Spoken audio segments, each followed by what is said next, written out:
Jingyuan. After getting clowned on as being mid-yuan for so long. At this point of the video, I've said this so many times, but I'll still state this again for the people that don't watch my content. I have never ever hated Jingyuan. And like the whole Jingyuan match, I have no enemies. Okay. Hey guys, MrPokke here, back with another video. By the time this video is live, it's going to be the 25th of December in Singapore, and as such, Merry Christmas to all of my villagers watching this video from other time zones, then Merry Christmas Eve. Today's content, as you guys have seen from the title, is going to be our patchly tier list update as of this time, version 1.5. But something you guys might have noticed is that instead of the usual 30-minute, 40-minute, 50-minute yapping session that I do on stream or post-productions, all this kind of stuff, you probably would have noticed that, or at least hopefully, this video is considerably shorter than all of my previous tier lists. There are two main reasons for this. The first of all, it being I'm not gonna be extremely detailed in this particular video because we're literally getting new endgame content going into version 1.6, so we don't really know exactly what are the benchmarks when it comes to Memory of Chaos 12, and we're going to be making a whole new separate tier list for pure fiction as well. That's why for this particular patch version 1.5, the tier list is going to be not as important or significant compared to all of our previous tier lists, right? So that's the first reason. The second reason is that we have completely redone the tier list criteria ranking. Me and my village, we did a massive overhaul on exactly how this tier list is going to look like. So looking into this tier list right now, you can see that instead of the previous category that we use from the generic website like tier list maker, this is going to be our very own Pokke's village tier list template that one of my mods, Kaigan, has graciously done up. Huge shout out to Kaigan for actually coming up with this. You guys can see this tier list might look very different from the usual tier list you guys might have been exposed to, right? From the generic tier list you can see online, or even Pridewind's tier list with 1.3.5 targeting, all this kind of stuff. This tier list is specifically meant for the competitive endgame tier list. If you guys want to know my definition of competitive, you guys can check out my previous video where I was mentioning my opinion on what is competitive in honkaistarrail. To briefly summarize, in my opinion, competitive in honkaistarrail, it is not just clearing a MOC floor with 3 stars. I believe that as the difficulty of this game goes on further and further, having this very low benchmark that think, oh, this team can clear 3 stars, it is simply not good enough. You're very close. You're basically on thin ice, because eventually if the difficulty for MOC 12, or even in the future if they add even more MOC floors, is definitely gonna make your life very difficult. So I want to try and breed this new mentality for my viewers, is that we want to aim for the fastest possible clears as soon as possible, so that as eventually in the future, if MiHoYo were to introduce more difficult content, then we wouldn't have too much struggles transitioning from our current difficulty to harder and harder difficulty, right? So that is why this is going to be more or less the competitive endgame tier list that we have came up with. Subscribe! Treat me like white teeth. Don't get me dirty. So briefly going through the criteria for this tier list, right? Units in this tier list, your DPS, support, sustain, it is still really good for like your overall farming, your simulated universe, and your swarm disaster, because quite frankly speaking, these kind of content, it doesn't really matter that much. You can pretty much anyone can clear this as long as you have the right blessing. Only focus for this entire tier list is going to be for Memory of Chaos as well as pure fiction. Now, the most important part of this tier list is that all 5 stars are E0, all 4 stars are E6, but all DPS units, regardless if they're 5 stars or 4 stars, they will have their best in slot light code, meaning to say their signature light code. Before we go into why all of them have their signature light code, I first want to discuss the ranking system of 2 Elite Plus, no mobs, Major Boss, and 2 Elite Plus and mobs. So after consideration, we believe that the 1.3.5 target ranking is not representative of any endgame content in honkaistarrail, because players, we will never face a 3+ elite scenario, and as such, we will be adjusting this to the current system. So for example, the 2 Elite Plus with no mobs, it will include stages like Ape and Decaying Shadow, your double Decaying Shadow, or your double Horses. bosses, right? These kind of stars are content that you face in Memory of Chaos 10. For major bosses, it is essentially every single major boss we've faced so far in the MOC 10 second phase, right? True Swarm, Yanqing, Argenti, and all this kind of stuff. And lastly is the 2 elite plus mob. So these are some other MOC 10 first half stages where you have 2 elite enemies such as the Silvermane Lieutenant and the Ascended one, and the Silvermane Lieutenant will summon a bunch of mobs. So these are the 3 main categories for the most difficult content in Honkai style, and as such, we will be ranking our tier list based on these 3 categories. Now, moving on into why we include signature light cones for all DPS units. For the light cones, the only 2 DPS that still performs relatively well without a signature light cone is Seele and Kafka. Every other DPS, they perform pretty much considerably worse in the practical application. Even though in theory crafting, in sheet numbers, you can see, oh, it's purely just like a 10-15% damage difference. But in reality, when you start to actually use these units with these light cones, or use these units without these light cones, you'll see the actual feeling of running these units in the end game stages is very, very different. And generally, there's also another, this is a completely different topic. I'll talk about it another day, which is why I believe that for most players, especially for your DPS units, players should consider investing in a signature light cone, even as a free to play. But that is a completely different topic. I'll talk about it another time. But for now, bear with me. We'll be going through this with all the DPS and the best and slow light cones. For the support and sustain category, it is not as important because we have a lot of excellent 3-star and 4-star substitutes, right? So that is that. The category ranking is still relatively the same as my previous tier list. OP means to say one character that is just absolutely the best of the best. No other character is gonna be close to this, and that's okay. Only be one OP character. S, A, B, C, yada yada yada. But within each of these categories, there's gonna be a plus and minus in between. So for example, S plus and S minus, A plus and A minus, because especially for the DPS pool, it's just such a huge array of units that it's not really fair to lump everybody in a single tier. But in the actual tier list itself, you guys can see later on, I didn't denote them as S plus S minus, just to make it a little bit pleasing to the eyes, right? Left to right, no difference. Top and bottom, there is a difference. So that's essentially that. And yeah, with that out of the way, let's just briefly go through this entire tier list we have as of version 1.5 right now. The reason why I kept it short is because this tier list, I want this to be open community work, right? I want this to be where players actually come, all players, not just players who are from Pokke's Village, not just players who watch my YouTube content, any player in the world, as you can see from this open feedback forum, just go over to this link, go in, and once you're in, you can see that you can give any of your input for any of your units, and we do read every single one of this. Take your opinions into consideration, because who knows, somebody is, we're not to say that I'm the best of the best and I just know everything there is in Honkai Star. Sometimes players might miss out something. Excellent point. For example, Jingliu and Blade, I thought it was not a thing, but apparently you can actually zero cycle of Jingliu and Blade back in version 1.3, so I stand corrected, right? So players' feedback, I'm gonna be leaving up to the debate. This is the first time I'm opening up this community tier list project, so I'm gonna be keeping it very brief, but here's what me and my community have gathered so far, right? But with that out of the way, let's jump into the actual tier list itself. Hey guys, MrPokke here, back from the future, and after editing and processing this video as of the time of this recording, I realized there was absolutely no way in God's green earth that I can fit every single unit and explain every single reasoning as to why they are where they are, right? So I'm just going to be going through over some of the more popular opinions, namely Jingliu, Imbibitor Lunae, Seele, and Jingyuan for the DPS, and then for the support, I'll just be talking about Pela versus Silver Wolf, and for the sustain, I'll be talking about Huohuo versus Luocha.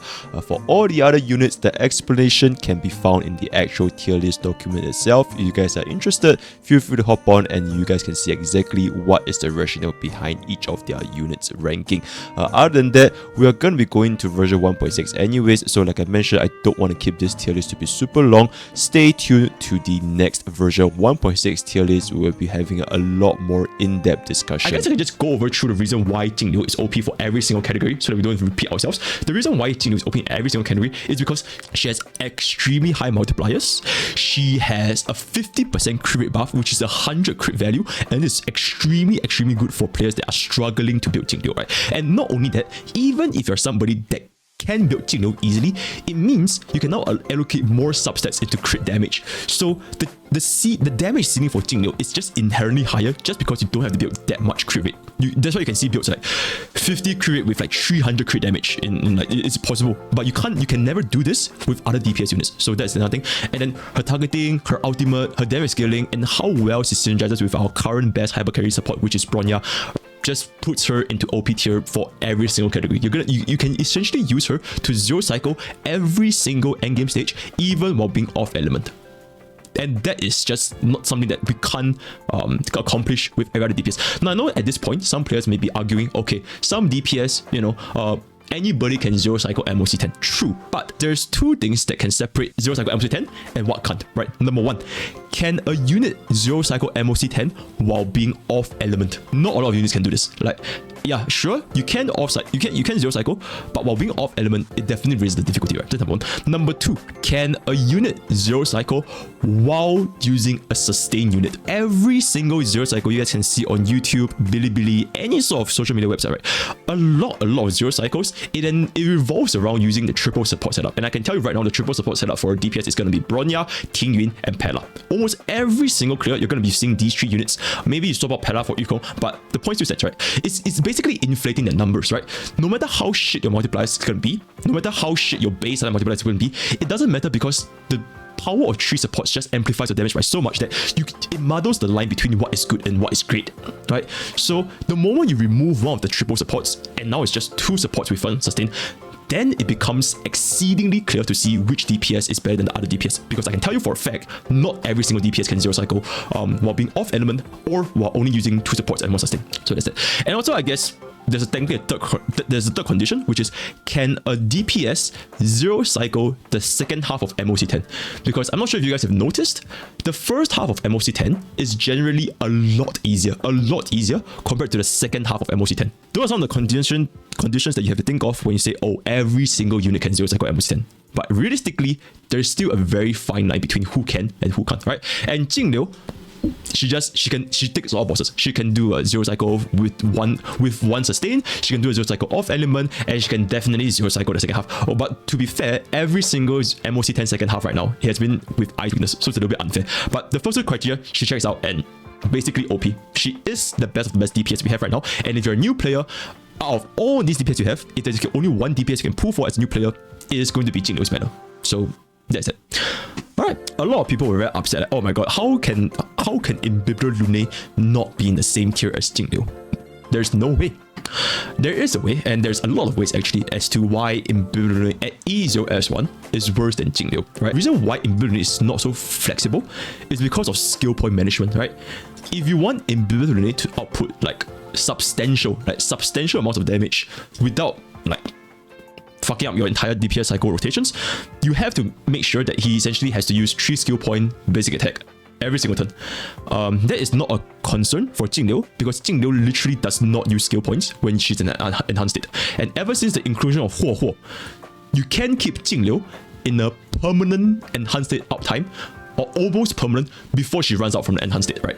And by the time the enemy is almost dead, just because of how well Huohuo and Jingyuan synergize with one another. The reason why Jingliu was able to maybe be brought down is because when Jingliu is not in her enhanced state, her damage drops off by a lot. So that's a limiting criteria, right? When she's not in her enhanced state, her damage drops off by a lot. But this weakness, it completely does not exist the moment you use Jingyuan Huohuo. And we're not talking about like random shitty comps, right? We're talking about like efficient, optimal endgame comps. Jingliu's weakness essentially does not exist. She is always going to be in this state. But in Imbibitor Lunae, if you want to keep him using 3 skill point enhanced basic attack, there's a lot more limitations in that sense, right? So that is the reason why Imbibitor Lunae is, I'm not saying he's shit, but I just don't think he is as strong as Jingliu in the endgame environment. Just try using Imbibitor Lunae, E0S1 Imbibitor Lunae, compared to using E0S1 Jingliu. Feel the difference when it comes to which one has an easier time clearing the endgame content. The weakness that Seele has is that she needs mobs. She needs mobs to exist because if mobs do not exist, resurgence does not exist. You slash a mob and you go into a boss and you nuke all your boss while keeping all of your buffs on Seele. So that's why she feels very, very smooth to use in our current meta because every single endgame stage we have, almost every single endgame stage we have, there is some kind of mobs for you to kill.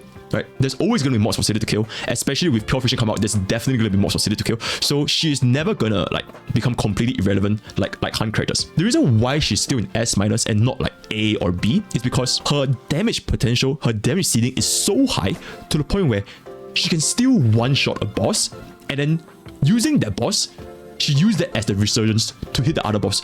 So it's not like she'll take a billion turns to kill a single boss. She can still kill a boss very, very easily with either 1 turn or even 2 turns. So because of this, there's not much of a drop off, but it's just a little bit less comfortable compared to killing scenarios with mobs, right? Jingyuan. After getting clowned on as being mid-yuan for so long, he's actually S- in 2 of the 3 categories. At this point of the video, I've said this so many times, but I'll still state this again for the people that don't watch my content. I have never ever hated Jingyuan. And like the whole Jingyuan, I have no enemies. The reason why I dislike Jingyuan in previous tier lists is because for the general player base, Jingyuan's flaws as a unit, they can be experienced to a very large extent if you cannot clear target fast enough, right? So for example, one of the flaws, Lightning Lord, weak to crowd control, right? If you get crowd control, very annoying, you go all the way back, you lose the Lightning Lord.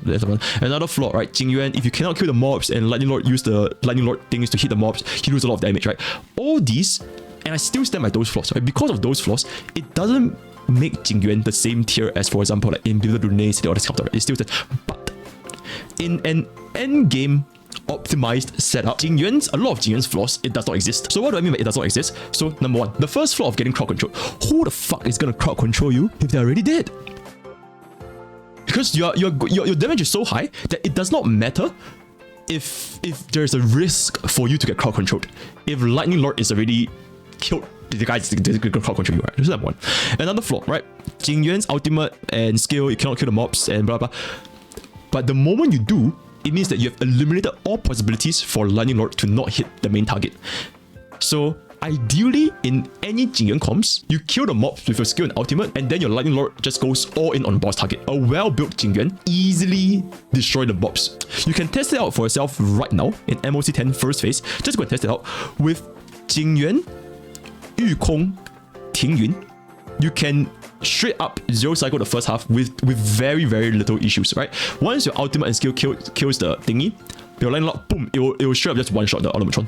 It is that strong. So Automatron crowd controlling your Jingyuan, it doesn't exist because Automatron is dead. Not killing the mobs doesn't exist because you're strong enough to kill the mobs. And I guess another flaw of Lightning Lord being very slow, right? Because no matter how fast you make Jingyuan, no matter how many times you buff, Lightning Lord itself is just an inherently slow unit that can only happen once per fight. So if your damage as a Jingyuan user is not strong enough, you have to wait for a very long time before Lightning Lord can go again, which is why backloaded damage is such a big problem, because you have to wait a long time for the next round to go about happening. But this is not an issue if your Jingyuan is so strong to the point where you just need that one Lightning Lord. You don't care for a fast lightning, you don't care if the Lightning Lord is slow. It doesn't matter if it's slow, if it's gonna hit for like 10 billion damage. So because of all these reasons, Jingyuan, he is currently amongst all the other DPS ranked S- for 2 DPS mobs. The reason why Silver Wolf is worse than Pela in the endgame optimized scenario, there's two major reasons, right? Number 1, Silver Wolf's biggest benefit is the ability to implant weakness. I don't think we need to go through that, right? She's the only unit that can implant weakness. She enables all of our DPS to almost all of our DPS to be on element as long as we build the right team, and it's extremely good for newcomers, right? Let's not be mistaken. If you're a new player that just started this game and your DPS is only like fucking like what Wind, Dunhang, Her, that kind of stuff, and you're against the enemy with no wind or ice weakness, and Silver Wolf lets you mark that, you're gonna have an infinitely better time clearing content in the early game. No questions asked, right? Definitely. But as you go further and further into the end game, you'll start to realize the current team comps that we have surrounding the endgame team comps, very little actually make use of Silver Wolf's kit. So what am I referring to? Number one reason being, Seele Wolf's debuffs, they're single target. As much as we hate why the fuck there's no single target content in this game, it is just a matter of fact. The fact that Seele Wolf needs to mark her debuffs one by one on a single target, especially when endgame stages are pretty much not even almost, every single endgame content we have right now has more than a single target. Even for like, let's just say you want to use it on Jingliu, right? Wipe out one target, but because of the way that her hyper carry is made up, you still have to go back around and kill the second target with Seele Wolf because the other target has no ice implant, there's no defense, there's nothing. Number two, compared with Pela, there's something that Pela has that Seele Wolf will never ever be able to achieve, and that's the ability to cast ultimate on the very first turn. This is not super important per se for like our supports like our Bronya or Yukong, but for debuffers like Pela and Seele Wolf, the ability to cast our ultimate on the very first turn, it drastically change the damage output. Because for buffers, even without the ultimate, they have their buffs. Yeah, they have their attack buffs, defense buff, attack buffs, damage buff, crit buffs, all the kind of buffs. So we still get substantial amount of mileage from our very first turn with DPS the moment we apply our buffs to our skill without ultimate. For Silver Wolf, if she does not cast her ultimate on the very first, and this is literally impossible, even if you run tutorial like Cone, you will never be able to cast your ultimate on the very first turn. Pela can. So because of this, we have to wait one whole ass turn for Seele Wolf's defense rate to come back up, just so that we can mark our defense break.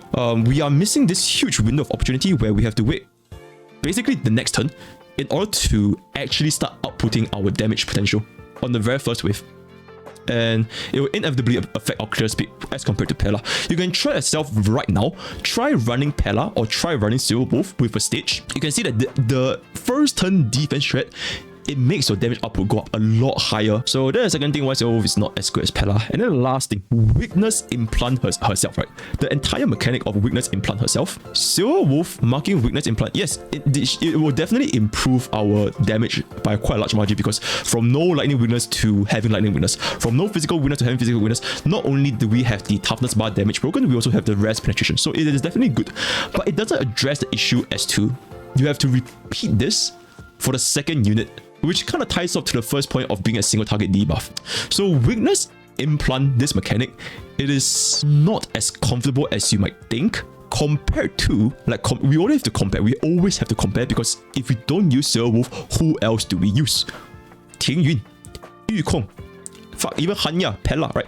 All our competitors to Seele Wolf, they have instant effects on our DPS that can benefit their damage from the get-go, right? Jingyuan has the ultimate charge, Pela has the instant 40% defense rate, 45% defense rate, Yukong has the potential 80% attack buff into the crit damage buff, all that kind of stuff. So all these buffs, it doesn't matter if you apply or don't apply the weakness break, your damage output is going to go up. Yes, rest penetration on element, really, really good, but in practice, when you actually try to use Seele Wolf in a stage, you'll find her being less comfortable compared to, say, for example, Jingyuan or Pela. Seele Wolf is hotter than Pela, oh, absolutely. Okay, Huohuo above Luocha. At this point, I would just have to remind chat again, this is an endgame tier list. This is not a new player day one tier list for the maximum comfort, just easy breezy full auto, all the kind of stuff. Endgame scenario, I can tell you guys right now, every single zero cycles, right? I know zero cycles are not, this is not a zero cycle tier list. This is not a zero cycle tier list, but you cannot ignore the fact that a unit zero cycling, a team zero cycling, is representative of their potential damage output. So if a certain sustain enables a team to zero cycle better than another sustain, then it inevitably gives them more value. I mean, you don't have to watch my content, right? You have to watch, you could go ahead and check out Billy. Every single not any zero cycle, right? Every single zero cycle with a sustain, they are using Huohuo.